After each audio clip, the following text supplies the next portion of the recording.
साल 2024 भारतीय क्रिकेट प्रेमियों के लिए बेहद यादगार रहा। 13 साल का सूखा खत्म करते हुए टीम इंडिया वर्ल्ड कप जीतने में कामयाब रही, लेकिन साल का अंत होते होते टेस्ट क्रिकेट में भारतीय क्रिकेट टीम के सबसे बड़े मैच विनर्स में से एक रहे आर अश्विन ने टेस्ट क्रिकेट को अलविदा कह दिया। तो 2024 के साल में कौन कौन से ऐसे 10 आला क्रिकेटर ने संन्यास लिया है, इस पर है हमारा आज का वीडियो। आप देखना शुरू कर चुके हैं आवाज द वॉइस और ये है द मंजीत ठाकुर शो। रविचंद्रन अश्विन अपने पीछे कामयाबी की ऐसी विरासत छोड़ गए हैं जिसकी बराबरी कर पाना आने वाली पीढ़ी के किसी भी क्रिकेटर के लिए आसान नहीं रहने वाला है। अश्विन के अलावा शिखर धवन और दिनेश कार्तिक ने भी इसी साल क्रिकेट को अलविदा कहा, यानी 2024 में। केदार जाधव, रिद्धिमान साहा, वरुण आरोन, सिद्धार्थ कौल, सौरभ तिवारी दोबारा मैदान पर बल्ले और गेंद से कमाल दिखाते हुए नजर नहीं आएंगे। टेस्ट क्रिकेट में 700 विकेट लेकर इतिहास रचने वाले जेम्स एंडरसन की गेंदें भी नए साल में बल्लेबाजों को परेशान करती हुई नजर नहीं आएंगी। नील वैगनर की शॉर्ट पिच गेंदें भी नए साल में बल्लेबाजों को नहीं डराएंगी। डेविड वार्नर का तूफानी अंदाज और मोइन अली के लंबे लंबे छक्के भी अब मैदान पर देखने को नहीं मिलेंगे। 2024 के आखिरी महीने में आर अश्विन ने संन्यास का ऐलान करके भारतीय फैंस को हैरान कर दिया। भारत के लिए 106 टेस्टों में बल्ले और गेंद से कमाल दिखाने वाले आर अश्विन ने बॉर्डर गावस्कर सीरीज के तीसरे टेस्ट के तुरंत बाद इंटरनेशनल क्रिकेट को अलविदा कह दिया। अपने करीब 15 साल के करियर में अश्विन ने क्रिकेट के सभी फॉर्मेट में टीम को जीत दिलाने में अहम भूमिका निभाई। उनका अंतर्राष्ट्रीय सफर 2010 में श्रीलंका के खिलाफ वनडे डेब्यू के साथ शुरू हुआ था। इस लंबे समय में अश्विन ने सभी फॉर्मेट में 765 विकेट लिए और वो अनिल कुंबले के बाद भारत के दूसरे सबसे कामयाब गेंदबाज बने। टेस्ट फॉर्मेट की बात करें तो उन्होंने टेस्ट में कुल 106 मैचों में 537 विकेट लिए हैं। वो टेस्ट मैचों में सबसे ज्यादा विकेट लेने वाले गेंदबाजों की सूची में 7वें नंबर पर हैं। वहीं टेस्ट क्रिकेट में सबसे ज्यादा विकेट लेने वाले स्पिनर्स के मामले में चौथे पायदान पर हैं। 106 वनडे मुकाबलों में आर अश्विन ने 156 विकेट और 65 टी20 मुकाबलों में 72 विकेट चटकाए हैं। वो अपनी शानदार गेंदबाजी के साथ साथ एक अच्छे बल्लेबाज भी रहे हैं। उन्होंने अपना क्रिकेट करियर एक सलामी बल्लेबाज के तौर पर शुरू किया था। ये बड़ी हैरानी की बात है। उन्होंने टेस्ट क्रिकेट में 26 की औसत से 3503 रन बनाए हैं। वहीं वनडे क्रिकेट में 16 की औसत से 707 रन, तो टी20 मुकाबलों में 26 की औसत से 184 रन जड़े हैं। इतनी कामयाबी ही शायद वो वजह रही कि अश्विन ने संन्यास का ऐलान करते हुए कहा कि मुझे मेरे फैसले का कोई मलाल नहीं है। मैंने क्रिकेट में ये मुकाम सिर्फ और सिर्फ अपनी कड़ी मेहनत से हासिल किया। मुझे खुशी है कि क्रिकेट मेरे जीवन का हिस्सा बना। मैंने बहुत टेस्ट क्रिकेट खेला और इसी से मुझे मालूम चला कि जिंदगी को कैसे जीना है। अब आते हैं शिखर धवन पर। शिखर धवन के लिए टीम इंडिया के रास्ते तो 2022 के अंत में उस वक्त बंद हो गए थे जब शुभमन गिल ने वनडे में दोहरा शतक लगाकर यह साबित किया कि उनके अंदर भारतीय क्रिकेट टीम का भविष्य बनने का मादा है। लेकिन शायद धवन को उम्मीद थी कि उन्हें मैदान पर एक बार और टीम इंडिया की जर्सी पहनने का मौका जरूर मिलेगा। हालांकि ऐसा हुआ नहीं और जुलाई 2024 में उन्होंने सभी फॉर्मेट से संन्यास लेने का ऐलान कर दिया। धवन का डेब्यू 2010 में ही हो गया था, लेकिन टीम इंडिया में उनकी जगह 2013 में पक्की हुई। धवन की बल्लेबाजी का ही कमाल था कि टीम इंडिया 2013 में इंग्लैंड में खेली गई चैंपियंस ट्रॉफी जीतने में कामयाब रही। उसी साल टेस्ट क्रिकेट में भी धवन ने डेब्यू किया और 85 गेंदों में शतक बनाकर तहलका मचा दिया। मैदान पर शानदार प्रदर्शन करने वाले शिखर धवन की निजी जिंदगी में उतार चढ़ाव साल 2023 में आया, जब दिल्ली की एक अदालत ने उनकी पत्नी और उनके बीच तलाक को मंजूर कर लिया। इस दौरान वो अपने बेटे को लेकर काफी भावुक रहे और इस बारे में कई मौकों पर सोशल मीडिया पर पोस्ट डालकर अपनी भावनाएं जाहिर की। धवन ने भारत के लिए 167 वनडे, 34 टेस्ट और 68 टी20 मैच खेलते हुए 10,000 से ज्यादा रन बनाए। संन्यास लेने वाले अगले क्रिकेटर हैं दिनेश कार्तिक। दिनेश कार्तिक को शायद एक ऐसे क्रिकेटर के तौर पर याद किया जाएगा जो इंटरनेशनल क्रिकेट में अपनी प्रतिभा के मुताबिक प्रदर्शन नहीं कर पाया। टीम इंडिया के लिए दिनेश कार्तिक का करियर करीब 18 साल लंबा तो रहा, लेकिन इस दौरान न जाने कितनी बार वो टीम में आए और बाहर हुए। 2004 में भारत के लिए टेस्ट में डेब्यू करने वाले दिनेश कार्तिक ने महज 26 टेस्ट मैच ही खेले। हालांकि कार्तिक को 94 वनडे और 60 टी20 मुकाबले खेलने का मौका भी मिला। चूंकि कार्तिक के करियर का लंबा हिस्सा धोनी की परछाई में गुजरा, इसलिए वो टीम में कभी अपने लिए एक जगह फिक्स नहीं कर पाए। उन्हें कभी विकेट कीपर, कभी ओपनर, कभी मिडिल ऑर्डर बैटर और कभी फिनिशर के तौर पर आजमाया गया। इस बीच कार्तिक को भारतीय क्रिकेट में ऐसे बल्लेबाज के तौर पर भी जाना जाएगा जिन्होंने 2018 में निदाहस ट्रॉफी में आखिरी गेंद पर छक्का लगाकर टीम इंडिया को नामुमकिन नजर आ रही जीत दिलवाई।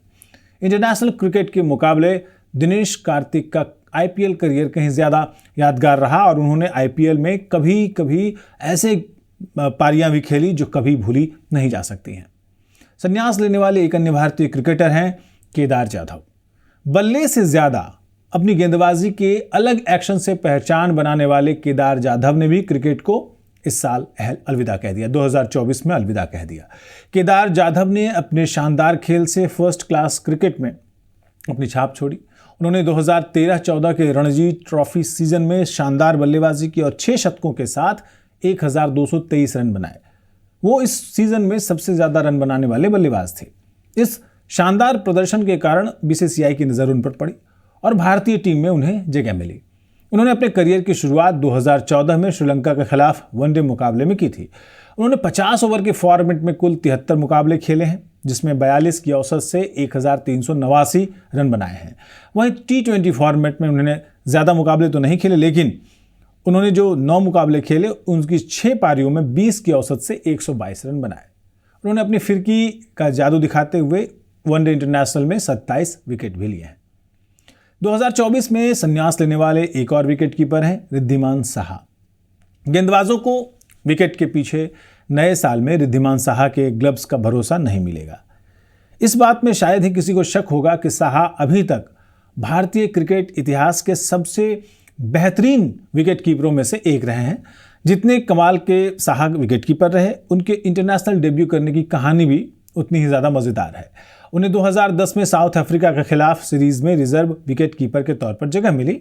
उस समय यह माना जा रहा था कि उन्हें सीरीज में खेलने का मौका नहीं मिलेगा, लेकिन आखिरी समय में रोहित शर्मा के चोटिल होने के कारण उन्हें बतौर बल्लेबाज खेलने का मौका मिला। डेब्यू मैच की पहली पारी में वो 0 पर आउट हो गए, लेकिन उन्होंने दूसरी पारी में वापसी की और टीम के लिए मुश्किल परिस्थितियों में 36 रन बनाए। फिर उन्हें 2 साल बाद यानी 2012 में ऑस्ट्रेलिया के खिलाफ टेस्ट खेलने का मौका मिला, जब आईसीसी द्वारा महेंद्र सिंह धोनी पर स्लो ओवर रेट के कारण एक मैच का प्रतिबंध लगाया गया था, एक मैच की बंदिश लगाई गई थी। महेंद्र सिंह धोनी ने दिसंबर 2014 में टेस्ट क्रिकेट से संन्यास ले लिया, जिसके कारण रिद्धिमान साहा को भारतीय टीम में जगह मिलनी शुरू हो गई। उन्होंने अपना आखिरी अंतर्राष्ट्रीय टेस्ट मुकाबला 2021 में न्यूजीलैंड के खिलाफ खेला था। उन्होंने टेस्ट क्रिकेट में 40 मैच खेले हैं, जिसमें 29 की औसत से 1353 रन बनाए हैं। अब बात करते हैं कुछ ऐसे क्रिकेटर्स की जो इंटरनेशनल लेवल पर खेलते हैं और अंतर्राष्ट्रीय दूसरे देशों के हैं। पहला नाम है डेविड वार्नर का। इस बात की कल्पना शायद ही कोई कर सकता है कि बिना फर्स्ट क्लास क्रिकेट के अनुभव के किसी खिलाड़ी को टेस्ट क्रिकेट खेलने का मौका मिलेगा, लेकिन डेविड वार्नर ने ऐसी परंपरा स्थापित की जिसकी बराबरी शायद ही कोई और खिलाड़ी कर पाएगा। वार्नर ने बिना फर्स्ट क्लास क्रिकेट के अनुभव के टेस्ट क्रिकेट में डेब्यू किया। हालांकि वनडे और T20 में भी करीब 15 साल तक बराबर उनका जलवा देखने को मिला, लेकिन जितना डेविड वार्नर की बल्लेबाजी की वजह से चर्चा में रहे वो, उतनी ही वो अपने बर्ताव की वजह से भी सुर्खियों में बने रहे। साल 2018 में दक्षिण अफ्रीका के दौरे पर की गई बॉल टेम्परिंग की बड़ी कीमत चुकानी पड़ी उन्हें, और वार्नर को स्मिथ के साथ 1 साल के लिए क्रिकेट ऑस्ट्रेलिया ने बैन कर दिया। इस घटना के बाद क्रिकेट ऑस्ट्रेलिया ने साफ कर दिया कि उन्हें भविष्य में कभी भी लीडरशिप का रोल नहीं मिलेगा। हालांकि वार्नर ने जोरदार वापसी की और ऑस्ट्रेलिया को 2021 में T20 वर्ल्ड कप और 2023 में वनडे वर्ल्ड कप का खिताब दिलवाने में अहम भूमिका निभाई। उन्होंने कुल 112 टेस्ट मुकाबले खेले हैं, जिसमें उन्होंने 45 की औसत से 8786 रन बनाए हैं। वहीं खेले गए 161 वनडे मुकाबलों में उन्होंने 45 की औसत से 6932 रन बनाए। T20 मुकाबलों की बात करें तो उन्होंने कुल 110 T20 मैच खेले, जिसमें उन्होंने 33 की औसत से 3277 रन बनाए हैं। अगले क्रिकेटर हैं जेम्स एंडरसन। निजी तौर पर मुझे बहुत पसंद है। शायद ही कोई सोच सकता है कि किसी तेज गेंदबाज का टेस्ट करियर 22 साल लंबा होगा, लेकिन जेम्स एंडरसन ने ऐसा मुमकिन करके दिखाया। इसके साथ ही जेम्स एंडरसन दुनिया के पहले ऐसे तेज गेंदबाज बने जिन्होंने टेस्ट क्रिकेट में 700 विकेट हासिल किए। एंडरसन से पहले केवल 2 स्पिनर्स मुथैया मुरलीधरन और शेन वॉर्न इस मुकाम को हासिल कर पाए थे। एंडरसन ने अपना आखिरी टेस्ट मुकाबला वेस्ट इंडीज के खिलाफ इसी साल यानी 2024 में खेला, जिसमें उन्होंने कुल 188 टेस्ट मुकाबले खेले हैं और उन्होंने 704 विकेट हासिल किए। वहीं उन्होंने जो 194 वनडे मैच खेले उसमें 269 विकेट चटकाए। साथ ही उन्होंने 19 टी20 मुकाबले खेले जिसमें उन्हें 18 विकेट मिले। अगले खिलाड़ी हैं साउथ अफ्रीका के मोइन अली। मोइन, अगर पूछा जाए कि क्रिकेट के मैदान पर परफेक्ट क्रिकेटर कैसा हो सकता है तो शायद उसका जवाब मोइन अली हो सकते हैं। मोइन अली की फिरकी तो कमाल थी ही। उन्होंने बल्ले और फील्डिंग से कभी निराश नहीं किया अपनी टीम को। मोइन अली इंग्लैंड के ऐसे क्रिकेटर रहे जिनसे कप्तान ने ज़रूरत पड़ने पर बल्लेबाजी में भी ओपन करवाया और गेंदबाजी में भी। टीम की ज़रूरत के मुताबिक खुद को ढालने की काबिलियत मोइन अली में हमेशा रही और उसे पूरा करने से वो कभी पीछे नहीं हटे। हालांकि मोइन अली के लिए ये मैदान पर पहुंचने का सफ़र कितना मुश्किल रहा उसके बारे में हम सोच भी नहीं सकते हैं। उन्होंने अपने करियर में कुल 68 टेस्ट मुकाबले खेले हैं जिसमें 28 की औसत से उन्होंने 3094 रन बनाए। वहीं 138 वनडे मैचों में उन्होंने 24 की औसत से 2355 रन बनाए हैं। 92 टी20 मुकाबलों में उन्होंने 21 की औसत से 1229 रन अपने बल्ले से बनाए हैं। फिरकी का कमाल दिखाते हुए उन्होंने टेस्ट में कुल 204 विकेट चटकाए हैं। वहीं वनडे में 111 विकेट और टी20 मुकाबलों में 51 विकेट हासिल किए हैं।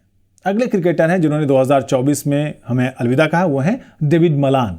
जब खिलाड़ियों के क्रिकेट मैदान से अलविदा कहने की उम्र हो जाती है तब डेविड मलान टी20 फॉर्मेट में 915 पॉइंट के साथ रैंकिंग में नंबर 1 बल्लेबाज बने। मलान का नाम दुनिया के उन चंद खिलाड़ियों में शामिल है जिन्होंने टेस्ट, वनडे और टी20 अंतर्राष्ट्रीय मैचों में शतक जड़ा है। उन्होंने साउथ अफ्रीका के खिलाफ 2017 में टी20 मैच खेलकर अपने करियर का आगाज किया। उन्होंने इस डेब्यू मैच में 78 रनों की शानदार पारी खेलकर इंग्लैंड की जीत में अहम भूमिका निभाई। वो टी20 में जितने बेहतरीन बल्लेबाज रहे, टेस्ट में उतने ही बेअसर साबित हुए। तमाम मौकों के बावजूद उन्होंने अपने टेस्ट करियर में कुल 22 मैच खेले और उसमें उन्होंने 27 की औसत से 1074 रन बनाए हैं। वहीं खेले गए 30 वनडे मैच में उन्होंने 56 की औसत से 1450 रन बनाए हैं। जो उन्होंने 62 टी20 मुकाबले खेले उसमें 36 की औसत से 1892 रन बनाए हैं। वो आईपीएल में भी टीमों के हिस्सा रह चुके हैं और 2021 में पंजाब किंग्स के लिए केवल 1 मैच खेला था। अगले खिलाड़ी हैं जिन्होंने संन्यास लिया, वो है नील वैगनर। एक वक्त पर इस बात की कल्पना करना मुश्किल था कि मौजूदा समय में टेस्ट क्रिकेट के सबसे बेहतरीन बल्लेबाजों में से एक स्टीव स्मिथ को कोई गेंदबाज परेशान कर सकता है, लेकिन न्यूजीलैंड के नील वैगनर ने ऐसा मुमकिन करके दिखाया। वैगनर के बारे में बात करते हुए स्मिथ ने कहा था कि उनका सामना करना न सिर्फ मेरे लिए बल्कि दुनिया के किसी भी बल्लेबाज के लिए मुश्किल था। हालांकि इस बेहतरीन गेंदबाज को इस साल की शुरुआत में 2024 की शुरुआत में टीम के लिए आखिरी मैच खेलने का मौका नहीं मिला। वो ऑस्ट्रेलिया के खिलाफ अपने मुकाबले में वैकल्पिक फील्डर के तौर पर मैदान में उतरे। जब वो मैदान पर फील्डिंग करने के लिए उतरे तो फैंस ने उन्हें तालियों के साथ आखिरी विदाई दी। साउथ अफ्रीका में पैदा हुए इस खिलाड़ी ने न्यूजीलैंड की टीम के लिए 2008 में फर्स्ट क्लास क्रिकेट खेलना शुरू किया। वैगनर न्यूजीलैंड के उन 5 गेंदबाजों में एक हैं जिन्होंने 250 से ज़्यादा टेस्ट विकेट हासिल किए हैं। वैगनर ने न्यूजीलैंड के लिए 64 टेस्ट मैच खेले। अब नए साल में यानी 2025 में बेशक कुछ पुराने सितारों की रोशनी मध्यम पड़ेगी, कुछ नए स्टार्स चमक बिखेरेंगे। हो सकता है कि बल्ला टांगने वालों में रोहित और विराट जैसे नाम भी हों, नहीं भी हो सकता है। लेकिन आने वाला दिन संजू सैमसन, यशस्वी जायसवाल, शुभमन गिल और ध्रुव जुरेल और पडिक्कल जैसे खिलाड़ियों का होगा। साल शुरू है इसलिए ये कहना ही होगा कि अभी तो पार्टी शुरू हुई है। आज मंजी ठाकुर शो में इतना ही। फिर मिलते हैं नए विषय पर, नई जानकारियों और नए विश्लेषण के साथ। दीजिए इजाज़त मुझे यानी मंजी ठाकुर को और हमारी पूरी टीम को। नमस्कार।